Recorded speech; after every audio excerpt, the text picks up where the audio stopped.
Muchas gracias, Irse, Ilse. Irse y a los hermanos que están ahí también. Recibo ese abrazo y estamos en una época aquí lluviosa en las montañas de Guatemala. Eh, También quisiera recibir un tinto, pero será después. Bendiciones, hermanos. Qué gusto estar juntos con algunos de los hermanos. Ya nos hemos encontrado en algunos cursos anteriores y ahora continuando con el proceso del estudio y el viaje que estamos haciendo a través de las escrituras en este diplomado, nos corresponde iniciar el tema de las cartas generales. Yo voy a compartir mi pantalla para que de una vez iniciemos con la temática que nos estamos proponiendo de esta, de esta, de esta clase, este curso que vamos a llevar durante estas semanas. Creo que para la mayoría de nosotros no es una temática completamente nueva, sino que ya hemos conocido algo, hemos leído algo, hemos escuchado algo y creo que también los aportes van a ser importantes. Yo les animo a que en el chat vayan escribiendo algunas preguntas. Yo me voy a detener cada cierto tiempo para que podamos interactuar. Vamos a volver a la sala donde están todas nuestras cámaras y que desde ahí podamos interactuar con algunas preguntas y algunos comentarios. Pero puede anticipar algo poniéndolo en el chat, ¿verdad? Antes de eso. Entonces vamos, como estaba diciendo Ilse, vamos a estar platicando en este contexto del Nuevo Testamento las cartas generales. En el contexto de cartas generales, aquí en este listado faltan las de Juan, incluso Apocalipsis, pero eso se ha visto, se ha tocado también en otros temas como literatura juanina o material de Juan, independientemente. Por algunos hermanos podrían estar preguntando, bueno, ¿qué pasó con las cartas de Juan? Que también son cartas que se consideran como cartas generales, las cartas de Juan, estas tres cartas de Juan y Apocalipsis. De eso vamos a estar conversando. Y hablemos algo de las cartas generales. A mí me gusta mucho este versículo de Pedro, en la segunda carta de Pedro. Él dice, mientras yo tenga vida, mi obligación es animarlos, recordarles todo esto. Ahí hay un todo, ¿no? Que Pedro está asumiendo que los hermanos ya lo han escuchado y que él solo va a recordarles. También, dice Pedro, debo esforzarme para que después de mi partida, y ese es un asunto, digamos, muy, muy importante para el tema de las cartas y todo el material epistolar del Nuevo Testamento y de la literatura extra canónica, ese esfuerzo para que después de su partida ustedes puedan tener siempre presente estas cosas. Parte de eso fue precisamente el tema de la escritura que dejaron los autores del Nuevo Testamento en ese afán. Y aquí Pedro muy, muy conscientemente, hablando de algo que lo va a superar la existencia personal de él.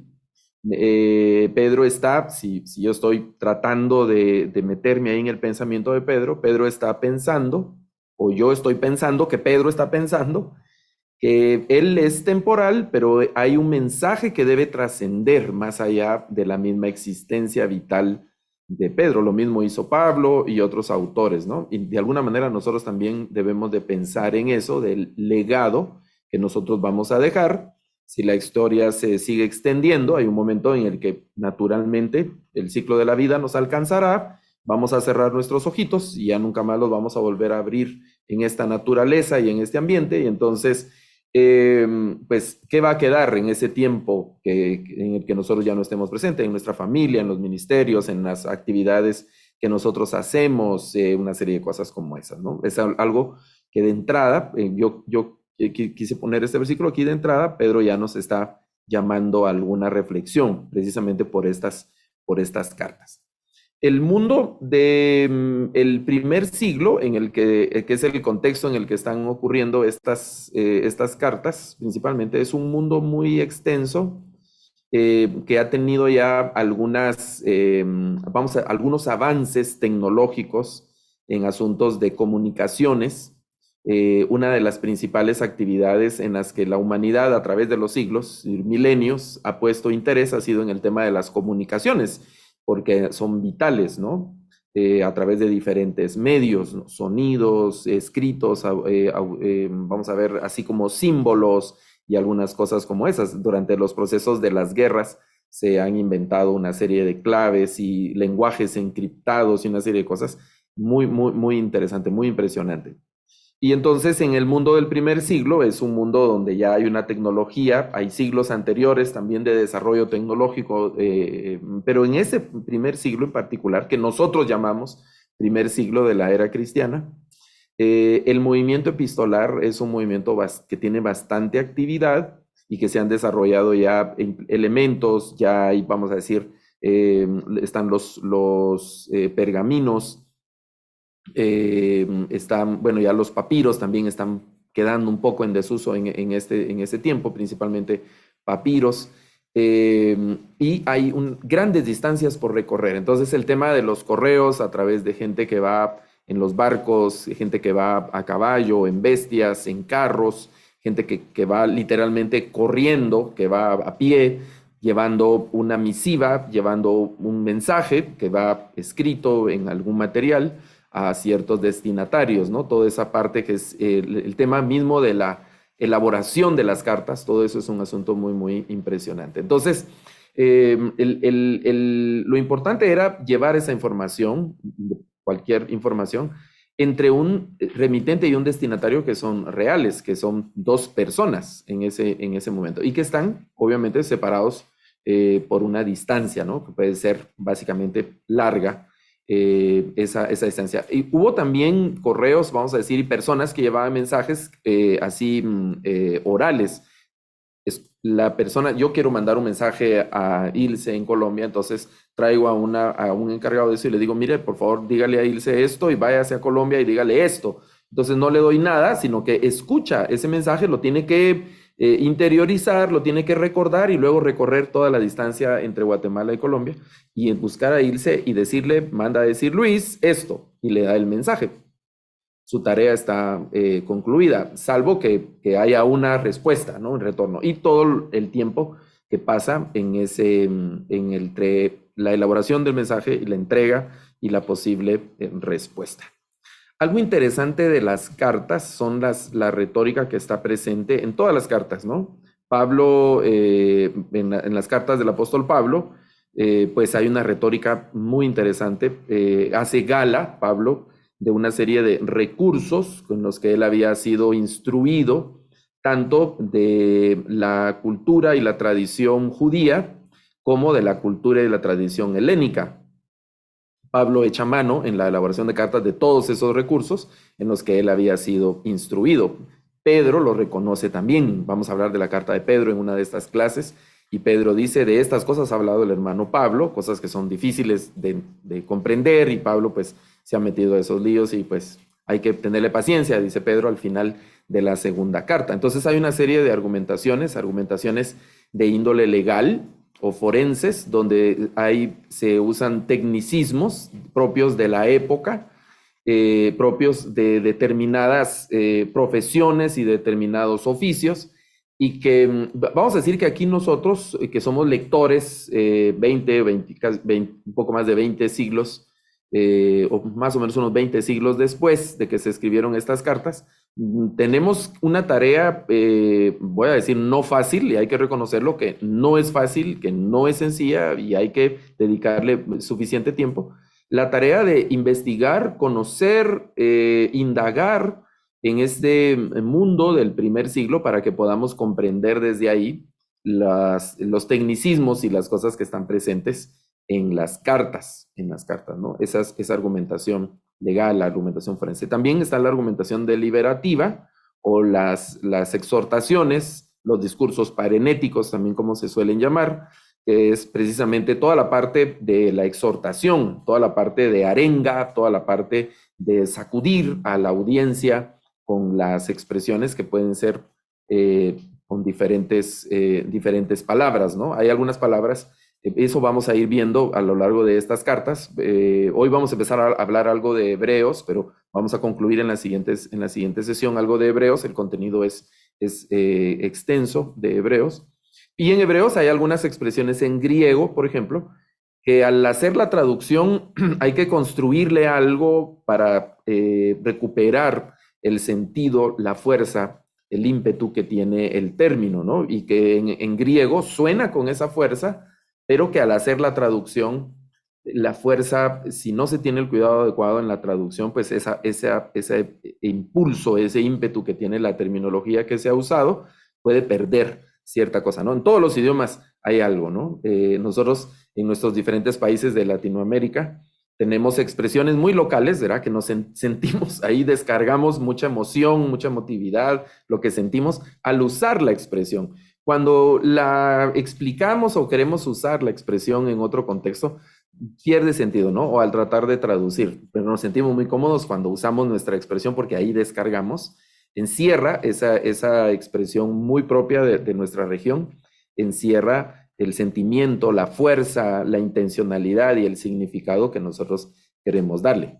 Es algo muy propio. Eso pasa en griego y entonces en español, en las traducciones, vamos a ver algunos asuntos también del griego. Es probable que aquí hay algunos estudiantes del curso de griego, ellos también pueden aportar y hacer algunas cosas porque vamos a estar en algunos momentos refiriéndonos a ciertas frases y palabras de las características del idioma en el que estos textos fueron escritos en griego koiné. Luego está la argumentación, el discurso, vamos a decir, donde se plantean, se hacen propuestas y consideraciones. Eso puede incluir también algunas cosas que incluyen la epidíctica, que es asuntos de elogiar o censurar ciertas cosas, ¿no? Todo eso se trenza en el argumento general de la carta, de las cartas, y cada autor va imprimiendo un estilo muy particular en su forma de escribir y también de acuerdo a la temática que está abordando esa temática. Por ejemplo, los primeros 10 capítulos de Hebreos que vamos a estar considerando tiene una argumentación muy interesante y tiene algunas como presuposiciones que el autor hace de sus lectores. Hay un background ahí, vamos a decir, un escenario que la carta no está presente, pero que entre el autor y los destinatarios se asume, y nosotros que somos, vamos a decir, lectores mucho tiempo después de que la carta fue escrita y mucho tiempo después del escenario ese de cultural, religioso, político y geográfico, incluso idiomático y una serie de cosas. Entonces nosotros que estamos más lejos de la carta, pues vamos a necesitar, como decía hace un momento, un esfuerzo extra para lograr el entendimiento que se debe tener. Entonces, estas argumentaciones que se van trenzando en las cartas hacen de cada una de ellas algo muy, muy, muy interesante. ¿Cuál era el formato? Vamos a decir así general. Aquí estamos pasando rápido hablando de generalidades de las cartas. El formato tradicional de una carta del primer siglo. Había una fórmula introductoria, normalmente era un saludo, el protocolo, depende a quién se le dirigía la carta, pues así era el protocolo, ¿no? Nosotros leemos la presentación de sus escritos a Lucas, tanto en el Evangelio como en el libro de los Hechos, y esa expresión que se ha traducido en español, excelentísimo, entonces dice mucho de Teófilo, que es al que le va a dirigir su texto, Lucas. Pablo también en cada una de sus encabezados de las cartas hace una presentación y Pablo va desarrollando o ha desarrollado ya un estilo de sus cartas, ¿no? Está dentro del estilo general de las cartas de aquel tiempo, pero él le imprime alguna marca personal, ¿no? De hecho, al final, en las despedidas también dice, esta es la marca de mis cartas, y así, ¿verdad? Incluso en algunas dice, miren con qué letras tan grandes les escribo, y algunos piensan, por ejemplo, en esa carta, que alguien escribió la carta, un secretario, un redactor, y que al final Pablo la firmaba, así como imprimirle su firma, ¿verdad? Para personalizarla y que la gente dijera, ah, oh, sí, es una carta del apóstol Pablo. Entonces está la fórmula introductoria, el remitente, que es quien escribe la carta, y eso es algo bien interesante en el Nuevo Testamento, porque, por ejemplo, la carta de Hebreos, o a los Hebreos, no tiene remitente, y eso vamos a platicar en un momento, es decir, no hay claridad de quién pueda ser el autor de esa carta. Y luego ahí están los destinatarios, y la gran diferencia, y eso vamos a platicar en un momento, entre las cartas generales y las cartas de Paulinas, por ejemplo, el Corpus Paulino, es que las cartas de Pablo van dirigidas o a una región o a una ciudad, como el caso de los Efesios o los Gálatas o Galacia, eh, o a una persona como Filemón, Timoteo, Tito, y las cartas generales no tienen un destinatario específico, pero eso lo vamos a platicar en algún momento. Y luego están algunos saludos, se evocan algunas actividades o contactos personales. Durante las cartas se van incluyendo, esa es una característica de las cartas en general, algunas acciones de gracias a Dios, en este caso, se reafirman asuntos de la fe, etcétera, las que se conocen como doxologías, que van puestas por ahí en las cartas, en todas las cartas hay algunas doxologías. Personalmente hay una doxología, eso lo vamos a ver cuando estudiemos Judas. Hay una doxología al final de Judas muy, muy linda. A mí me gusta mucho. Se han hecho canciones muy, muy emotivas con la doxología que está al final de Judas, de la carta de Judas. Una carta, bueno, vamos a verla un poco más adelante en una de las clases, pero es una carta, vamos a decir, con un tono ahí raro, ¿no? El ambiente, cuando uno entra a la carta de Judas y empieza a leerla y se mete a las expresiones de Judas, es una carta un poco rara, vamos a decir, extraña, pero al final la doxología que tiene es una doxología muy, muy bella. Luego están los asuntos específicos de la carta, que es vamos a llamarle como el cuerpo de la carta, es decir, la razón de ser de esa carta, y la despedida, diferentes formas de despedida. En algún momento vamos a hacer un análisis de la entrada y la salida de estas cartas generales y vamos a hacer una comparación, una breve comparación con la entrada y las salidas de las cartas del Corpus Paulino.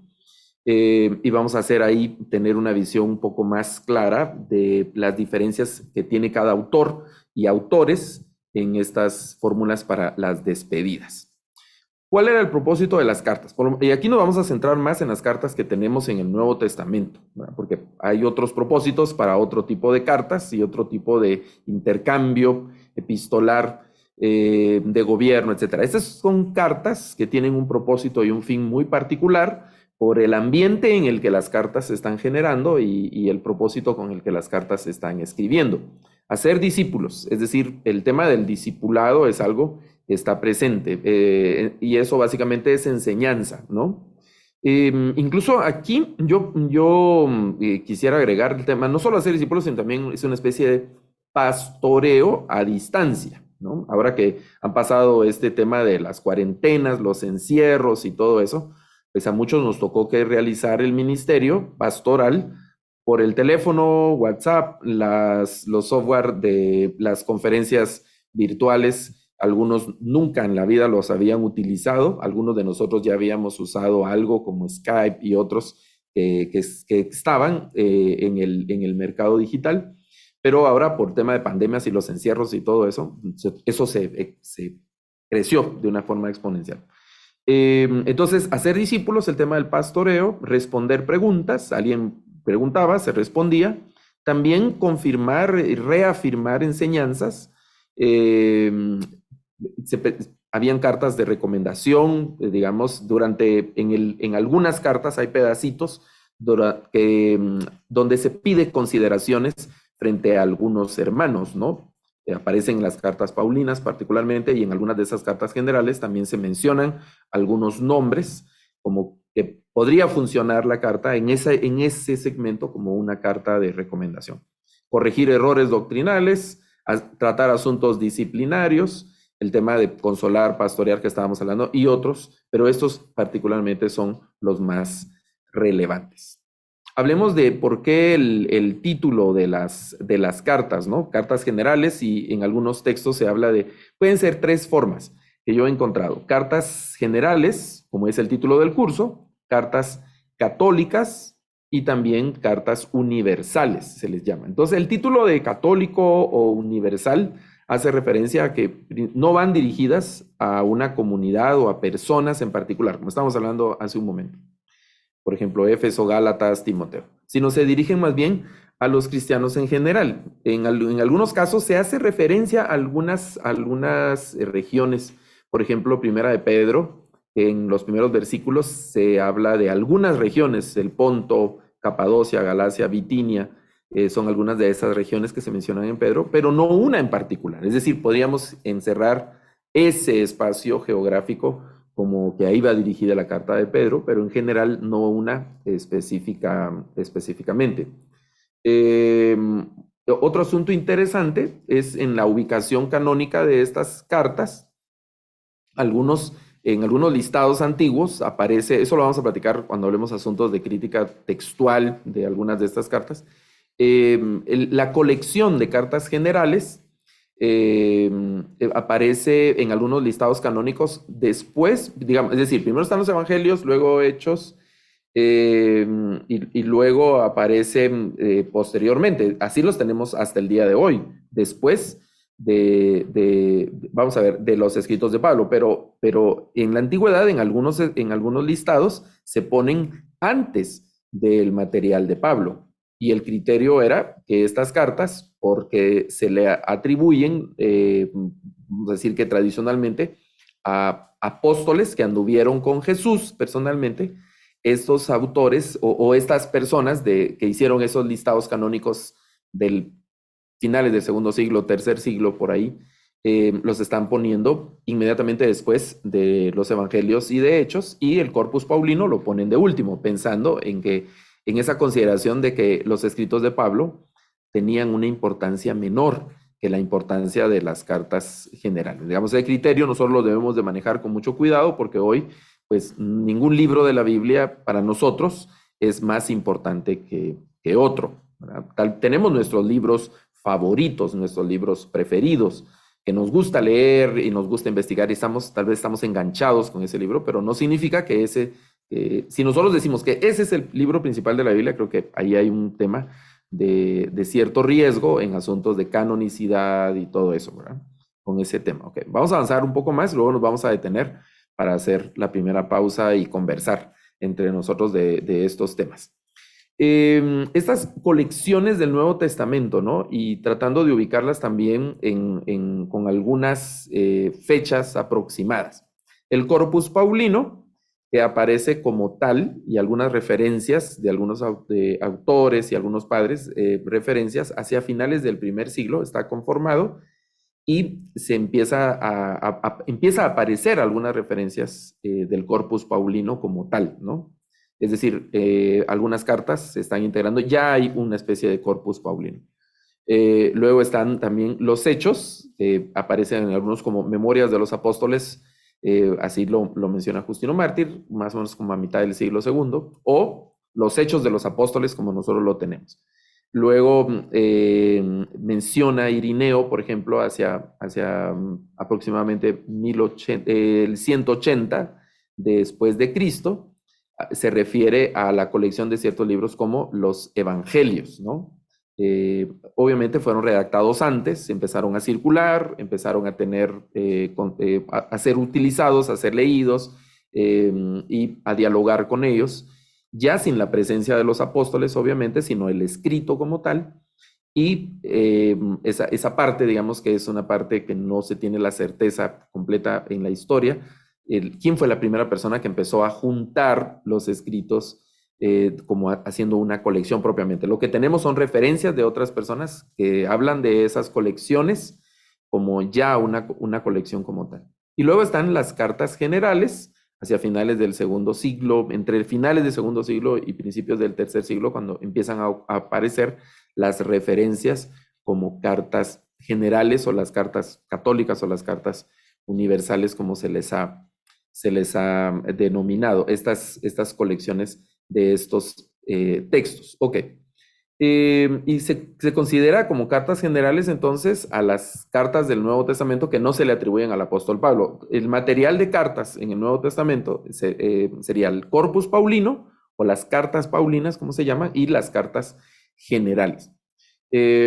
Algunos consideran, pero es una opinión, es una opinión o una consideración extrema, en mi opinión, que todos los que llamamos libros del Nuevo Testamento son cartas en algún sentido, ¿no?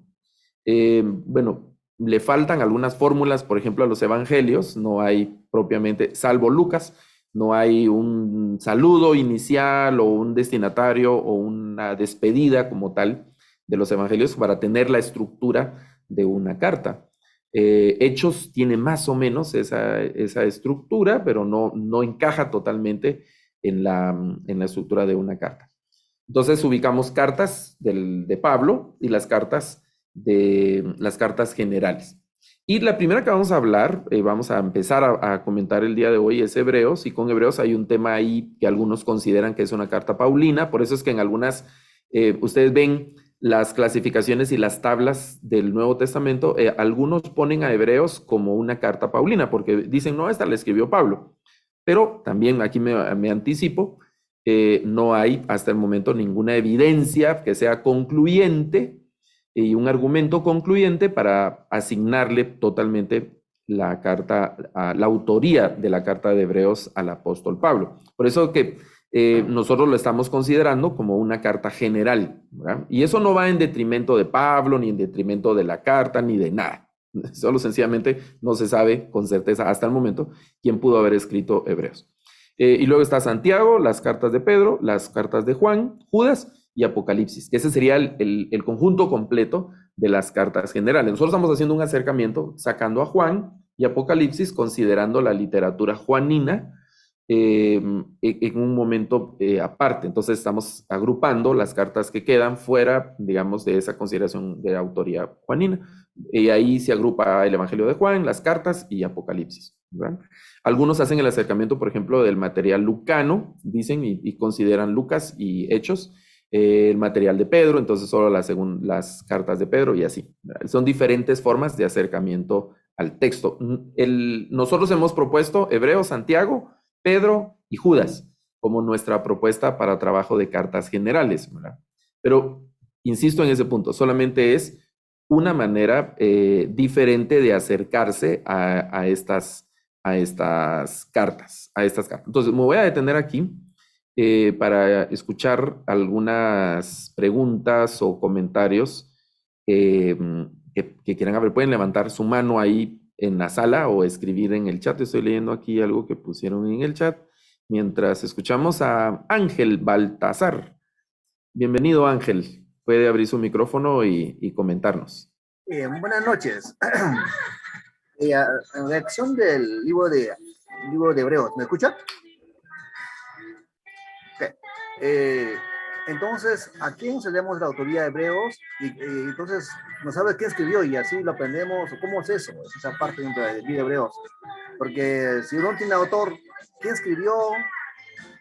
Y cómo sabes cuál es el trasfondo, que ha sido un gnóstico o hace muchas cosas. Entonces, y cómo incluso si retiraban, hay una palabra dice que donde habla Hebreos 4:12, ¿no? O sea, un texto bien conocido. Entonces, eso es como, eso es algo un poco complicado para entender. Bueno, Ángel, vamos no voy a contestar directamente en el momento, sino que vamos a dejar la pregunta ahí medio contestada, porque eso precisamente vamos a platicar enseguida. Pero para decir algo, Ángel, no hay una evidencia, insisto en esa frase, no hay una evidencia concluyente, un argumento concluyente para decir que Pablo es el autor. Entonces el libro hasta el momento no tiene un autor que sea absolutamente comprobado, el texto, la autoría comprobada. Ahora, eso no le quita relevancia y no le quita validez al libro. Nosotros en el Antiguo Testamento tenemos muchos libros que no sabemos quién es el autor. ¿Quién es el autor de los Salmos, verdad? ¿Quién es el autor incluso de textos que tradicionalmente se les ha asignado un autor, pero que ya al entrar al estudio serio de esos libros no se sabe quién es realmente el autor, como Proverbios, mismo Eclesiastés, algunos profetas y más textos, vamos a decir que, por ejemplo, crónicas o ese tipo de libros que no sabemos quiénes pudieron haber sido el autor, o la misma autoría de la Torá, que queda, a veces no sabemos quién es el autor, pero eso no le resta validez a los libros como tal, ¿verdad? Entonces eso vamos a platicar de Hebreos, que está en esa misma situación. Vamos a escuchar a Lorenzo. Buenas noches, Lorenzo. Bienvenido. Buenas noches, pastor. Mi pregunta es, que llama de acuerdo al que estamos estudiando, quiero saber cuál ¿cuál es el contexto de la carta a los hebreos? Ok, bueno, igual Lorenzo, vamos a dejar ahí en suspenso la respuesta porque justamente a eso vamos a entrar un poquito más adelante cuando ya empecemos en el detalle de la carta. ¿Ok? Ya, gracias. Déjeme decir algo rápidamente, ¿no? Tenemos que ubicar el contexto de la carta a los hebreos en el primer siglo, antes de la destrucción del templo. ¿Qué año la destrucción del templo? 70, ¿verdad? Entonces tenemos que ubicar a Hebreos antes de la destrucción del templo, porque la carta no, teniendo en mente el contenido de la carta y algunas expresiones que aparecen dentro de ella, el autor asume que el templo está en pie y los sacrificios activos en Jerusalén. Entonces, eso hace pensar que cuando se escribe Hebreos, el templo no ha sido destruido todavía y el templo fue destruido en el año 70. Entonces, que la carta fue escrita durante esos periodos. Ahora, ¿cuánto tiempo antes de la destrucción del templo? Eso sí, es un poco más difícil de determinarlo, pero hay que ponerlo antes. No, tampoco podemos decir 50 o 60 años, porque vamos a decir que el desarrollo epistolar del cristianismo está más o menos del año 45, 50 en adelante. Entonces tendríamos que poner ese interim ahí como posible fecha de redacción, ¿no? Entre el 50 y el 70, o el 50 y el 65, por ahí, la redacción de Hebreos, igual que otras cartas del Nuevo Testamento, ¿verdad? Vamos a ver, entonces, tenemos espacio para una pregunta más y luego vamos a volver a nuestra presentación, ¿verdad? Sí, está aportando Marcela Rodríguez de los posibles autores de Hebreos, y eso vamos a platicar, ¿no? Y la gente que se ha propuesto a lo largo de la historia, a lo largo de la historia del cristianismo, ¿no? Es una carta muy interesante, es una de las más largas, también más extensas, junto con Romanos, así de material complejo y hay que entrarle despacito a Hebreos para no perdernos en la argumentación, ¿verdad? De estas cartas. Ok. Bueno, déjeme decir algo antes de regresar a la presentación. Que ¿qué sería? Como sugerencia, consejo, exhortación, con cariño, de nuestra lectura. Sí o sí, debemos de abandonar esa práctica de ir a versículos específicos cuando vamos a hacer algún tema de estudio o predicación, una cosa así. Debemos dedicarnos a leer cartas completas y lo que eso representa, lo que eso requiere. Es decir, para tener una mejor comprensión de Romanos, tengo que leer todas las cartas que se le atribuyen a Pablo. Porque si me quedo solo con Romanos, voy a tener algunos vacíos. Igual aplica para las demás cartas. Si yo solo leo Gálatas o para comprender Gálatas, tengo que leer, es decir, tengo que leer todo el corpus paulino para tener una mejor comprensión de los argumentos y de las enseñanzas que están presentes en el corpus paulino. Igual ocurre con los evangelios, no puedo quedarme solo con un evangelio, sino que debo leer los 4 evangelios para tener una mejor visión de la enseñanza de Jesús. Y de los eventos y una serie de cosas, las comparaciones y a los líos, digamos, que nos meten los sinópticos con algunos detalles que unos ponen y otros no ponen, y a veces hay algunas aparentes contradicciones. Es decir, no puedo tener solo una parte de Hebreos. Por ejemplo, para mí, de Hebreos, lamentablemente, el capítulo tal vez más famoso de Hebreos, ¿cuál creen ustedes que es? De esa carta que estamos platicando. ¿Cuál creen que es el capítulo más famoso de Hebreos? El 11, ¿verdad? El 11. Pero hay 10 capítulos anteriores y el autor llega al 11 como una especie de conclusión, luego de haber discutido y argumentado en 10 capítulos anteriores, ¿verdad? De hecho, hay un switch, hay un cambio de argumentación, justo, vamos a decir, como un poquito más de la mitad del capítulo 10, ¿no? Y pasa a una parte un tanto más pastoral el libro. Esos última parte del 10, el 11, el 12 y el 13 son capítulos de índole más pastoral, con algunos luzazos, chispazos de temas teológicos que ha venido desarrollando a lo largo de la carta. Ok, voy a volver a la presentación y vamos a avanzar con ese tema. Hoy vamos a hacer una entrada una breve entrada a Hebreos, y en la siguiente clase vamos a continuar platicando de él. Esta es una consideración, por ejemplo, del contenido del Nuevo Testamento, cómo se puede distribuir. Por ejemplo, si tomamos en cuenta el contenido que no tiene discusión o casi no tiene discusión de Pablo, son 13 cartas de Romanos a Filemón. Vamos a medir el Nuevo Testamento en capítulos. Yo sé que hay capítulos más grandes y más cortos, pero vamos a tomar como referencia los capítulos, ya sea que sean grandes o cortos, ¿no? No estamos hablando de caracteres o de letras, eso sería mucho más minucioso. Sí se puede hacer, y se puede hacer desde griego incluso para saber la extensión con mayor exactitud. Pero aquí estamos tomando como referencia únicamente los capítulos. Entonces, el Nuevo Testamento tiene 260 capítulos. De Romanos a Filemón hay 87 capítulos. 87 capítulos. Eso hace que Pablo tenga ya en ese conteo un 33% aproximadamente. Aquí hay unos decimales que yo los he quitado para hacer números así redondos, sin esos decimales. Pero hay un 33% de presencia de Pablo en el Nuevo Testamento. Las generales tienen 22% y los evangelios el 34%. Es decir, un tercio del Nuevo Testamento se le asigna a Pablo y otro tercio a los evangelios, y el otro está dividido entre las generales y los hechos. Pero hay otras consideraciones. Por ejemplo, si sumamos Hebreos como una carta de Pablo, entonces la presencia de Pablo en el Nuevo Testamento sube al 38%, pero asumiendo que Pablo es el autor de Hebreos, ¿no? Estamos diciendo que no sabemos, ¿no? Y debemos formarnos como buenos estudiantes de ciencias bíblicas, debemos formarnos en esa fila, ¿verdad?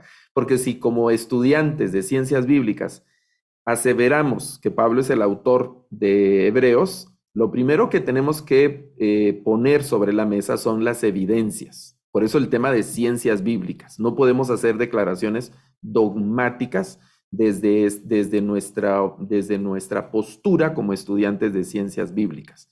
Podemos hacer declaraciones dogmáticas, pues sí, desde nuestras dogmáticas denominacionales lo podemos hacer. Tenemos el derecho, la libertad, y debemos ser mesurados y cuidadosos al hacerlas. Pero desde este planteamiento no lo podemos hacer. Por eso les decía, debemos formarnos así con toda sobriedad y humildad en la fila de los que no saben quién escribió Hebreos. Pero algunos dicen que sí. Entonces eso hace que la presencia de Pablo sea mayor en el Nuevo Testamento. Y hay otro asunto interesante, porque si en la opinión de algunos autores, Lucas, todo lo que escribe Lucas lo escribe con la influencia del apóstol Pablo. Y entonces, si a la autoría de las cartas que no hay discusión de Pablo, más las cartas hebreos que se sospecha que pueda ser de Pablo, más la influencia de Pablo en Hechos, o la mitad de Hechos, que él es vamos a decir, que el personaje principal de más de la mitad del libro de los Hechos, desde su conversión, la historia del libro de los Hechos se queda con él hasta final del libro. Y sí, por ahí se menciona a Pedro y por ahí se mencionan los demás, pero la estrella principal y el actor principal de esa parte del libro de los Hechos es Pablo. Entonces, si sumamos eso, más la posible influencia de Pablo en Lucas, pues tenemos a un Pablo que tiene más del 50% en el material del Nuevo Testamento, y las cartas se quedan con un 17%. Es un asunto de proporciones que nos ayuda a poner algunas situaciones en perspectiva. Ok, vamos a hacer esta entrada a la carta a los Hebreos. Por eso les decía, no vamos a agotar la temática, porque vamos a hablar de Hebreos en la siguiente clase también. Vamos a seguir hablando del libro, y vamos a hablar de algunas generalidades del texto y luego nos vamos en la siguiente clase ya vamos a meternos a platicar algo de las temáticas más específicas de la carta y de algunos asuntos que tienen que ver con el griego y cosas que tienen que ver con asuntos textuales de la carta de los hebreos. Entonces, hay que decir, podemos decir inicialmente que la carta a los hebreos parece ser, yo quitaría el parece, o quiero quitar ahora el parece ser, uno de los libros del Nuevo Testamento más difíciles de comprender. Pero aquí hay una cosa que quiero señalar para superar esta dificultad en la mejor comprensión de la carta. Y también el tema de relacionar el contenido de la carta con el mundo moderno. De ahí que tiene sentido que los primeros 9 capítulos o los primeros 10 capítulos de la carta no sean tan citados como el capítulo 11, por ejemplo. Y de los capítulos anteriores, tal vez el versículo más famoso es el de la espada del Espíritu, ¿verdad? Del capítulo 4, donde dice que es más penetrante que toda espada de 2 filos. Ese también es muy conocido, pero de ahí no hay otros versículos que sean así como más conocidos, ¿no? Entonces se cita así con pinzas, se hacen citas de la carta, o tal vez también aquel de Jesucristo es el mismo de ayer, hoy y por siempre. Ese puede ser otro. Bueno, a los pastores nos gusta el de sujetaos a los pastores, ¿verdad? Ese para que ellos puedan servir, las exhortaciones a la obediencia a los pastores que aparece al final de la carta también. Pero en realidad el contenido de la carta suele desanimar a muchas personas, ¿no? Por la exigencia que la carta tiene. Lo mismo pasa con Romanos. Lamentablemente, la carta a los Romanos es una de las cartas que, digamos, se estudia a nivel académico, se ha escrito muchísimo, los grandes teólogos de los siglos pasados, todos tienen algún comentario de la carta a los Romanos por la riqueza y la centralidad que tiene la carta, el peso que tiene la carta para la teología cristiana. Pero a nivel de iglesia, en diferentes segmentos, a nivel de Latinoamérica, sospecho yo, es una de las cartas más desconocidas, menos entendidas y en algunos temas muy mal utilizada. Hay que ir con cuidado, pero es precisamente por el contenido que la carta representa. Uno de los aspectos que es interesante particularmente de la carta a los hebreos son las citas que tiene al Antiguo Testamento. Principalmente hay un tema principal de las citas al Antiguo Testamento que es el tema del sacerdocio y el sistema de sacrificios de Israel, de sacrificios, los rituales en el templo. Entonces, y ahí me voy a pasar hasta acá abajo. Para tener una mejor comprensión entonces de Hebreos, hay que tener un buen conocimiento del sistema sacerdotal, del sacerdocio levítico, arónico, y del sistema del ritual, de los sacrificios, principalmente aquellos donde hay derramamiento de sangre. ¿Qué significa eso? Que para tener una mejor comprensión de Hebreos, tengo que tener una buena comprensión de Levíticos, por ejemplo, de la parte legal de Éxodo, aunque la parte legal de Éxodo se refiere principalmente a cosas de la guerra, asuntos civiles, no tanto de sacrificios. Sí habla, por ejemplo, de la construcción del tabernáculo y habla un poco del oficio sacerdotal, pero principalmente de las vestiduras del sacerdote. Y hay que centrar la atención principalmente en Levíticos y en Deuteronomio, en algo de Deuteronomio. Entonces yo ya comprendo cómo es todo el tema de los sacrificios, cómo es el oficio sacerdotal, la centralidad de los sacerdotes, los levitas, el sacerdocio arónico, fechas, procedimientos, etcétera. Entonces, teniendo eso de fondo, yo voy a tener una mucho mejor comprensión de Hebreos. Si voy a Hebreos y no tengo el conocimiento de estos textos que hemos estado platicando, entonces voy a tener lagunas y no voy a tener una muy buena comprensión de la sustancia a la que se está refiriendo Hebreos en la mayor parte del libro, en la mayor cantidad de capítulos del texto, de la carta a los Hebreos. no, me voy a estar un poco perdido, no lo voy a poder manejar adecuadamente porque no tengo el conocimiento de esos sistemas anteriores. Y luego hay otros temas, por ejemplo, la relación que hace el autor entre Cristo y Melquisedec, en ese capítulo 7 de Hebreos, que es un capítulo, digamos, muy importante por el giro que toma ahí la redacción. Hay y luego aquí vamos a platicar un poco más adelante cuando entremos en estos detalles, cómo se sustenta esa tradición de Melquisedec y hace el autor de Hebreos la conexión con Cristo, ¿no? Melquisedec es un personaje sumamente misterioso y que solo aparece en Génesis y luego aquí en Apocalipsis nos aparece Melquisedec, ¿no? Y en el libro de los Salmos. De hecho, en Hebreos se cita un pasaje de los Salmos y así. Entonces, hay una lectura previa que es necesaria, es la Torah. Entonces, aquí nosotros vamos a hacer algunas tareas y algunas actividades en este curso. Yo le animo a que ya al finalizar la clase de hoy se dedique a darle una buena leída, si ya lo ha hecho antes, pues a recordar y a repasar Levíticos para tener en mente estos pasajes que tienen que ver con Hebreos. Esa es una estrategia. La otra estrategia, y que si usted ya leyó Levítico, pero la otra estrategia es leer la carta. De hecho, estas cartas no son extensas. Digamos, si usted lee de principio a fin de corrido la carta a los Hebreos, tal vez le va a llevar unos 20 o 25 minutos, dependiendo de la velocidad con la que usted lea. Claro, es una lectura así corrida, ¿no? Si ya se detiene y a leer unas cosas, a buscar otros versículos, pasajes paralelos, a investigar un poco, puede durar toda la vida con la carta a los Hebreos.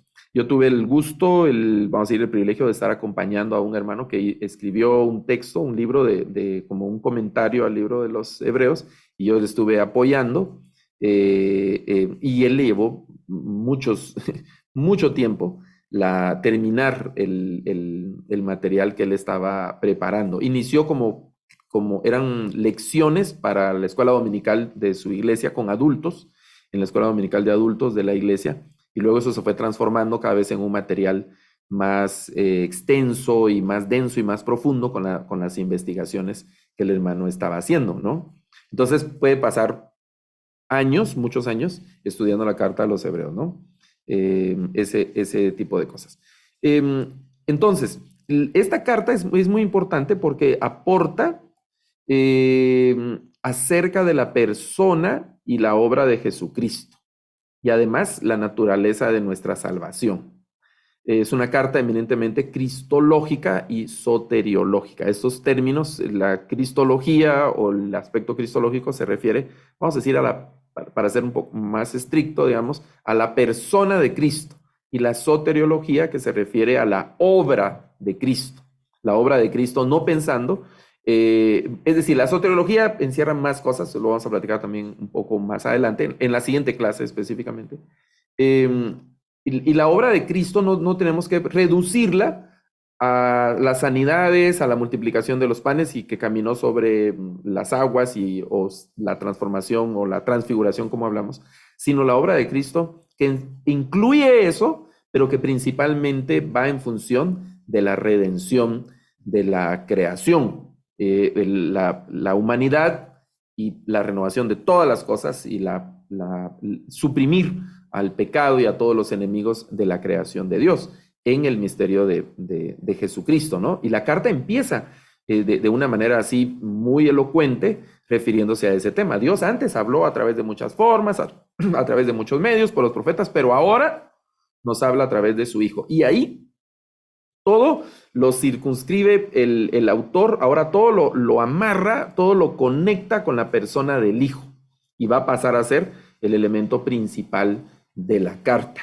¿no? Y luego esa relación con todo el ceremonial y las actividades sacerdotales propias del pueblo de Israel. Entonces, una carta eminentemente cristológica de principio a fin, y también el hilo ese soteriológico que aparece ahí a través de los medios de salvación que se expresan en el ritual de los levitas, y ahora el único y suficiente sacrificio y ofrenda por el pecado que presentó nuestro Señor Jesucristo en ese papel dual de ser al mismo tiempo sacerdote y ofrenda, ¿no? que es una cosa extraordinaria de la que nos vamos a estar refiriendo un poco más adelante también. Otro asunto interesante, bueno, aquí hay un problema con mi redacción. La designación como mejor que aparece en la carta. Aquí esa puede variar dependiendo de las traducciones, pero hay diferentes comparaciones a lo largo de la carta y algo frecuente es esto de que es mejor. Lo del nuevo pacto, para ponerlo en estos términos, lo del nuevo pacto es eminentemente mejor que lo del antiguo pacto, ¿no? Entonces aparece una serie de comparaciones. Esta mejor se usa para demostrar cómo la revelación de Dios en Cristo es superior. Aquí harán falta más adjetivos, es completamente, infinitamente o no sé, superior a la revelación que vino por medio de la ley. Y aquí hay algunas consideraciones que hay que ir con cuidado, pero que hay que leerlas, ¿no? El nuevo pacto, la nueva, una especie de nueva legislación, nuevo sacerdocio. De hecho, el autor, y hay frases que son impresionantes en la carta a los hebreos, porque dice el autor, por ejemplo, primero, que es una cosa así muy fuerte, ¿no? Se cambia el sacerdocio. Si se cambia el sacerdocio, se cambia todo, es lo que dice en otras palabras, ¿no? Al haber un cambio de sacerdote, necesariamente se cambia la ley. Entonces, aquel sacerdocio y aquella ley, ¿qué dice? Pues ahora han quedado, como termina el último párrafo, anticuados y han caducado, que a esa conclusión llega en una parte de la redacción de la carta, ¿no? Todo eso ya pasó, tuvo su validez en algún momento, tuvo su función en algún momento, pero ahora, señores, ya no. Ya, ahora son otras cosas, ¿no? Desde esta perspectiva del nuevo pacto, con un nuevo sacrificio y ahora un sistema distinto, un sacerdocio diferente, pero no solo diferente, sino lo que marca la carta a lo largo de diferentes frases y de diferentes maneras es que esto es mejor. Esto es mejor, mejor, mejor, mejor y mejor. Y no solo mejor, sino que es la única opción que hay ahora, ¿no? Ya lo anterior ya no aplica. Es decir, nosotros, conforme va pasando nuestros años, ¿no? El comercio, las fábricas y todo nos van proponiendo ciertas cosas, ciertos cambios de hábitos, la moda y ciertas cosas. Entonces, puede ser que alguien nos diga, mire, por ejemplo, este celular es mejor que el que usted tiene. Y que yo le diga, como ya me acostumbré a en Guatemala decimos un frijolito, los que tenían botones así saltados, como aquellos Nokia, y la pantalla así monocromática, pero yo me quedo con porque todavía me sirve, yo solo lo voy a usar para sacar y llamadas, hacer y recibir llamadas, entonces me quedo con este teléfono, ¿verdad? Pero en el tema, lo que propone Hebreos es que o usa esto que es mejor o no hay nada. Esto viene no solo a superar, sino a suprimir lo anterior. Y ese es un tema muy delicado y es una propuesta que la plantea el autor del libro a lo largo del texto, ¿no? Por eso, el gran tema de la carta a los hebreos es que Jesucristo ha completado en un nuevo pacto una vez y para siempre. Esa es una frase muy importante del griego que aparece en Hebreos. Una vez y para siempre todos los sistemas del antiguo pacto, que ahora han quedado anticuados y caducos. Es decir, ya no hay opción de yo me voy a ir por el nuevo pacto o el antiguo pacto. No, es que el antiguo pacto ya no está, ya no aplica, ya no se puede evocar, ya no se puede usar, sino que sencillamente no aplica ese pacto. Ahora hay algo, por eso digo, no solo vino esta frase de que es mejor, no solo vino a superar, sino que también vino a suprimir las posibilidades de redención, las posibilidades de perdón y de salvación a través de otros medios, sino únicamente a través del sacrificio de Jesucristo, que lo hizo una vez y para siempre. Al final del capítulo 10 hay una severa exhortación, precisamente porque eso no es algo que puede ser así como muy como repetitivo, definitivamente no. Y aquí, ese es un listado que yo hice, ¿qué fecha? 2017, en el contexto de estas charlas y estas reflexiones que estamos haciendo, le contaba con el estudio del hermano, todas estas frases de es mejor que aparecen en el texto. Mejores cosas, y aparece, ahí hay unas citas, hay una mejor esperanza, un mejor ministerio, un mejor pacto, mejores promesas, una mejor herencia, una mejor patria, una mejor resurrección, un mejor sacrificio y un mejor testimonio. Y así, ¿verdad? Que aparecen ahí en el texto de la carta a los hebreos. Vamos a avanzar un poco más, luego me voy a detener también para escuchar y conversar con algunas preguntas. Algo interesante de la carta, lo estábamos mencionando, son todas las citas que hace de diferentes pasajes del Antiguo Testamento, principalmente las que se refieren al Mesías, al sacerdocio, a los sacrificios, algunas vamos a decir, referencias de los profetas y ese tipo de cosas. Esa estrategia que está usando el autor parece ser una estrategia que se utiliza desde la interpretación de los rabinos al hacer un acercamiento, vamos a decir, una especie de exégesis del texto, entre la exégesis y la hermenéutica del texto, que se conoce como el Midrash. Y particularmente del Midrash hay, vamos a decir, tres principales formas de Midrash.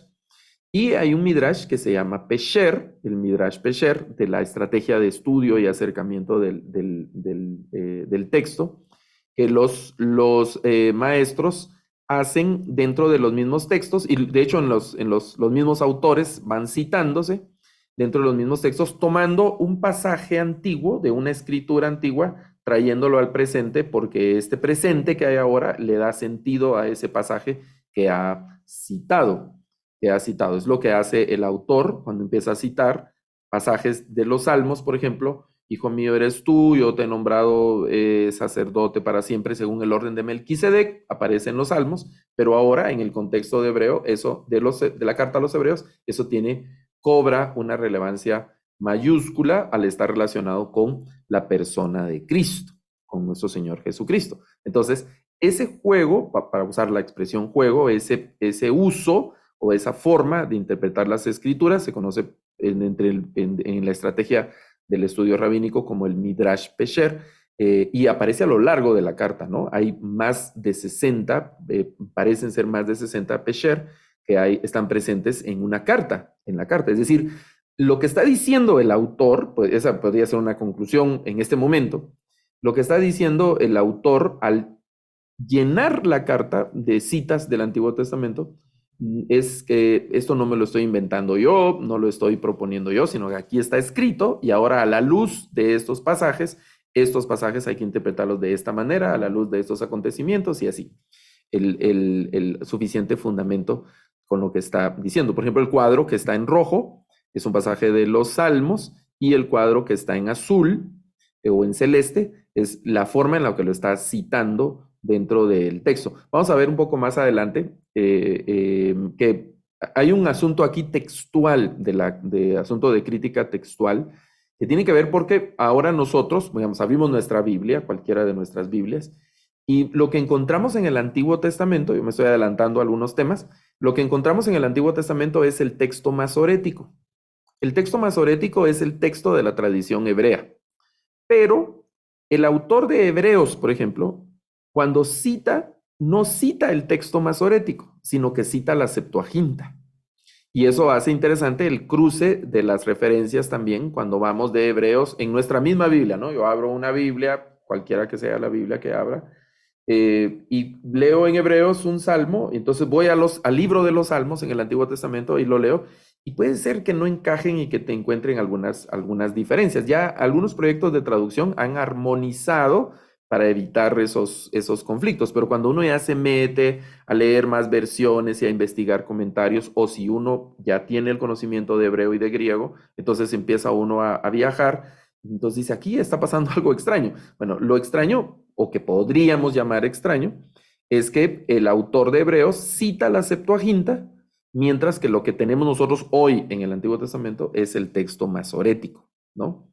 Eso es algo interesante, el manejo que se usa. Eso vamos a platicar un poco más adelante, y vamos a ver también algunas como sugerencias y estrategias, cómo lo podemos hacer nosotros para no tener ese shock de encontrar así como muchas, que será como tropiezos o contrariedades en el cruce ahí de Hebreos con las citas que hace al Antiguo Testamento. ¿verdad? Hablemos del autor de los Hebreos, que fue la pregunta que quedó ahí en el aire en la primera pausa que hicimos. Las copias más antiguas que se tienen del Antiguo Testamento ponen al texto como parte del material paulino, pero la carta en sí misma no declara quién es el autor. Hay algunas referencias personales, principalmente hacia el final de la carta, pero no declara quién es el autor de la carta. Entonces, la asignación de la carta a Pablo ha sido algo a posteriori y algo que ni Pablo se le atribuyó y ninguno de los autores más antiguos lo confirmaron, sino que era como una propuesta. En Alejandría y Orígenes, por ejemplo, que son autores del siglo II, confirman que Pablo era propuesto como autor, principalmente en esa parte oriental del Imperio Romano, es decir, en esa región hacia Palestina, en Egipto y en esa parte probablemente hasta Mesopotamia, consideraban a Pablo como el autor. Bueno, también es razonable esa consideración porque era un territorio donde Pablo era altamente estimado, altísimamente estimado, que fue precisamente el hábitat, vamos a decir, del ministerio de Pablo y sus colaboradores, no solo Pablo, sino sus colaboradores, ¿no? Que representaban a Pablo. Cuando Timoteo iba a una iglesia, no iba, cuando Pablo vivía, no iba en nombre propio, sino iba en nombre de Pablo. Es decir, miraban a Timoteo, pero detrás de Timoteo estaba la autoridad de Pablo y probablemente llevaba una de las cartas de Pablo. Entonces Timoteo, sí, Timoteo, ¿verdad? Pero la presencia de Pablo era lo relevante en ese momento, en ese espacio, ¿no? Claro que hay algunos comentarios, vamos a observar más adelante, de las diferencias que se marcan entre Hebreos y los escritos de Pablo, tanto en el contenido como en el asunto de redacción. Es decir, algunos de estos temas que se mencionan en Hebreos, Pablo no los toca, no los aborda en ninguna de sus cartas. Y hay una característica interesante del material paulino, y es que hay temas que van así transversales en las cartas. Y uno puede organizar, hacer una especie de sinopsis con el material paulino, ¿verdad? Y eso es bien interesante, cómo están amarradas todas las cartas por la diferente temática que el apóstol trata. Y la temática principal de la carta de los Hebreos no está contenida, no está tratada en aquellas cartas que son de autoría indiscutible del apóstol Pablo.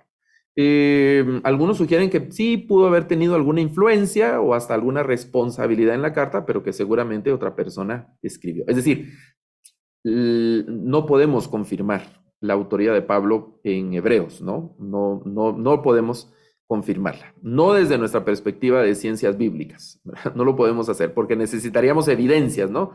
Yo digo que Pablo escribió esta carta porque aquí está, la evidencia es concreta de que Pablo la escribió. No la tenemos, entonces no podemos hacer esa aseveración. Vea esta cita, dice, la aceptación de Hebreos como una obra paulina no fue muy amplia en la iglesia occidental, sino hasta el siglo V. Después de esto, la tradición continuó virtualmente sin ser puesta en duda, es decir, hasta el siglo V en adelante, empezaron a decir que Pablo sí lo había escrito, hasta la Reforma en el siglo XVI, cuando nuevamente se volvió a cuestionar, ¿no? La autoría paulina del texto. En los siglos anteriores, entre el V y el XVI, principalmente se aceptaba. Recuerden que esa es una etapa también donde ¿quién iba a discutir con la iglesia, no? La iglesia decía, es así, ¿verdad? Y así se tenía que aceptar. Pero en la Reforma hay nuevos aires. Hay algunos, vamos a decir, como chispazos, destellos de estos intentos antes del periodo de Lutero y esos personajes del siglo XVI, pero la iglesia se encargó de aplacar, de perseguir a todos los disidentes y a las personas que se oponían o que cuestionaban las propuestas de la iglesia.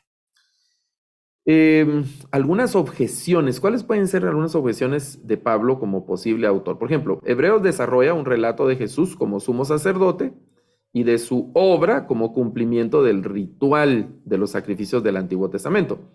Y eso tiene muy poco paralelo con Pablo, que era lo que estábamos diciendo hace un momentito. Pablo, que apela tanto a su posición como apóstol y testigo visual del Cristo resucitado, él escribe siempre porque hay cosas que a él le constan en primera persona, él las ha vivido, ¿verdad? Habla con esa autoridad porque pues a él no se las han contado, él no fue y las investigó, sino que él las ha constatado de primera mano. Por eso el interés de hablar con los apóstoles en la carta a Corintios, el capítulo que habla de la resurrección es el capítulo 15, él habla de que da a entrever que se entrevista con ciertas personas y testigos y cosas, es decir, él está interesado en eso también, pero él tiene una experiencia propia con el resucitado.